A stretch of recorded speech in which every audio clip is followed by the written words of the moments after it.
السلام علیکم ورحمۃ اللہ دوستو اور شاہ نواز. وعلیکم السلام ورحمۃ اللہ دوستو ماما.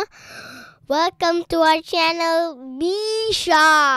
اچھا دوستو، آج ہم جو کہانی سنیں گے وہ اصل میں ایک واقعہ ہے حضرت مسیح موعود علیہ الصلوۃ والسلام کی سیرت طیبہ کا، جس سے پتہ چلتا ہے سیرت طیبہ کیا ہوتا ہے. Shah Nawaz, I don't know. یعنی کہ حضرت مسیح موعود علیہ السلام کے اخلاق کتنے پاکیزہ اور نیک تھے. ٹائٹل ہے نقصان پر بھی اللہ تعالیٰ کا شکر کہ اس نے بڑے نقصان سے بچا لیا. خان اکبر صاحب بیان کرتے ہیں کہ جب ہم وطن چھوڑ کر قادیان آ گئے تو ہم کو حضرت اقدس علیہ السلام نے اپنے مکان میں ٹھہرایا. حضور علیہ السلام کا قاعدہ یہ تھا کہ رات کو عموماً موم بتی جلا لیا کرتے تھے. موم بتی کیا ہوتی ہے؟ Fire. کینڈل. اور بہت سی موم بتیاں اکٹھی روشن کر دیا کرتے تھے. کہتے ہیں کہ جن دنوں میں آیا میری لڑکی بہت چھوٹی تھی. ایک دفعہ حضرت اقدس علیہ السلام کے کمرے میں بتی جلا کر رکھ آئی، یعنی کہ اس چھوٹی بچی جو تھی نا، اس نے حضرت مسیح موعود علیہ الصلوۃ والسلام کے کمرے میں لائٹ جو تھی، وہ جو فائر تھی، وہ جلا کر رکھ آئی. اتفاق ایسے ہوا کہ وہ بتی گر پڑی، یعنی کہ وہ جو کینڈل تھی نا وہ گر پڑی اور حضور علیہ السلام کی کتاب کیسے؟ گر گئی ہوگی نا، بیلنس ٹھیک نہیں ہوگا. اور حضور علیہ السلام کی کتابوں کے بہت سارے مسودات اور چند اور چیزیں جل گئیں اور نقصان ہو گیا. اب دیکھو، حضرت مسیح موعود علیہ الصلوۃ والسلام کے پاس وقت بہت کم ہوتا تھا اور اس میں حضور کتابیں لکھا کرتے تھے، اور ان کتابوں کے جو پیپرز جو پڑے ہوئے تھے وہ اس بچی کی غلطی کی وجہ سے جل گئے.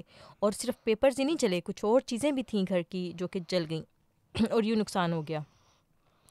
تھوڑی دیر کے بعد معلوم ہوا کہ یہ تو سارا نقصان ہو گیا ہے. سب کو بہت سخت پریشانی اور گھبراہٹ شروع ہو گئی. یہ کہتے ہیں کہ میری بیوی اور لڑکی بھی بہت پریشان تھی کہ حضور علیہ السلام اپنی کتابوں کے مسودات بڑی احتیاط کے ساتھ رکھا کرتے تھے. وہ سارے جل گئے ہیں، کیونکہ حضور علیہ السلام کی کتابوں کے جو مسودات ہوتے تھے وہ حضور نے بڑی محنت کے ساتھ تیار کیے ہوتے تھے. اس کے اندر ریسرچ ہوتی تھی، کتابوں کے حوالے ہوتے تھے، اور وہ سارے جل گئے تھے. لیکن جب حضور علیہ السلام کو اس بات کا علم ہوا تو کچھ نہیں فرمایا، بلکہ فرمایا کہ خیر ایسے واقعات تو ہو ہی جاتے ہیں. مکان بچ گیا. ماخوذ السیرت حضرت مسیح موعود علیہ الصلوۃ والسلام از حضرت شیخ یعقوب علی صاحب. اچھا شاہنواز، اس واقعے سے آپ کو کیا سمجھ میں آیا؟ حضرت مسیح موعود علیہ الصلوۃ والسلام کی سیرت کی کیا بات سمجھ میں آئی کہ حضور نے کیا غصہ کیا تھا اس بچی کے اوپر جس نے سارا وہ پیپر جلا دیے تھے؟ نہیں، حضور نے کیا کیا تھا؟ اس کو معاف کر لیا ہے. اس بچی کو معاف کر دیا، بلکہ حضور نے شکر والے الفاظ بولے کہ دیکھو شکر ہے گھر بچ گیا، مکان بچ گیا جلنے سے. اور مکان کیا ہے؟ یعنی کہ وہ پلیس جہاں پہ حضور رہا کرتے تھے، یعنی کہ وہ جگہ ہاؤس جو تھی اس کو مکان کہتے ہیں. اچھا، تو پھر حضور نے شکر ادا کیا.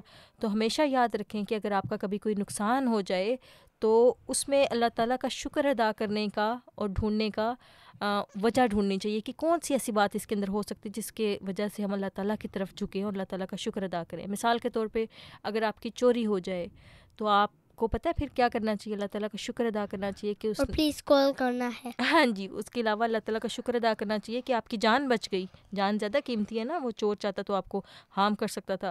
اللہ معاف کرے آپ کی کبھی چوری نہ ہو. لیکن اسی طرح سے کوئی اور نقصان ہو جائے، چھوٹی موٹی چوٹ لگ جائے، اس پہ بھی اللہ تعالیٰ کا شکر ادا کریں کہ اللہ تعالیٰ نے آپ کو دوائی دی، آپ کے پاس صحت ہے. تو ہر صورت میں اللہ تعالیٰ کا شکر ادا کرنا چاہیے، اور کبھی بھی ایسے نہیں کرنا چاہیے کہ آپ اللہ تعالیٰ کی ناشکری کریں. اسی طرح سے حضور پھر فرماتے ہیں جب جوش اور غصہ آتا ہے تو عقل قائم نہیں رہ سکتی. حضرت مسیح موعود علیہ الصلوۃ والسلام فرماتے ہیں یقیناً یاد رکھو کہ عقل اور جوش میں خطرناک دشمنی ہے. جب جوش اور غصہ آتا ہے تو عقل قائم نہیں رہ سکتی، لیکن جو صبر کرتا ہے اور بردباری کا نمونہ دکھاتا ہے اس کو ایک نور دیا جاتا ہے جس سے اس کی عقل اور فکر کی قوتوں میں ایک نئی روشنی پیدا ہو جاتی ہے، اور پھر نور سے نور پیدا ہوتا ہے. غصہ اور جوش کی حالت میں چونکہ دل و دماغ تاریک ہوتے ہیں، اس لیے پھر تاریکی سے تاریکی پیدا ہوتی ہے. ملفوظات جلد سوم صفحہ 180. تو یہ تھا آج کا چھوٹا سا واقعہ، اور اس کے علاوہ حضور کا ہم نے خود ایک تحریر سنی کہ حضور کیا فرماتے ہیں جوش اور غصے کے بارے میں جوش اور غصہ کہتے ہیں یعنی کہ اینگری ہو جانا. کبھی بھی اگر کسی کا کوئی آپ کا نقصان کر دے جو کہ ہو چکا ہو, جس کو آپ انڈن نہ کر سکتے ہوں, واپس ٹھیک نہ کر سکتے ہوں, اس پہ بہتر ہے کہ اپنی انرجیز کو بچائیں اور مزید اس پہ غصہ نہ کریں. غصہ آ جاتا ہے, اس کو آپ کوشش کریں کہ آپ کنٹرول کریں. جب آپ کنٹرول کریں گے تو حضور فرماتے ہیں پھر آپ کو ایک طاقت دی جائے گی, ایک نور دیا جائے گا اللہ تعالیٰ کی طرف سے, اس سے آپ بہتر چیزیں کر سکیں گے. تو امید کرتے ہیں ہمارے دوستوں کو آج کا یہ چھوٹا سا واقعہ اور ساتھ میں حضرت مسیح موعود علیہ الصلوۃ والسلام کا ایک حوالہ جو ہم نے پڑھا ہے وہ پسند آیا ہوگا. انشاءاللہ ہم پھر حاضر ہوں گے ایک اور اچھی سی کہانی کے ساتھ. تب تک کے لیے اللہ حافظ. and don't forget to subscribe our channel and leave a like if you like our video and share and press the share button if you want to share our video. Thank you.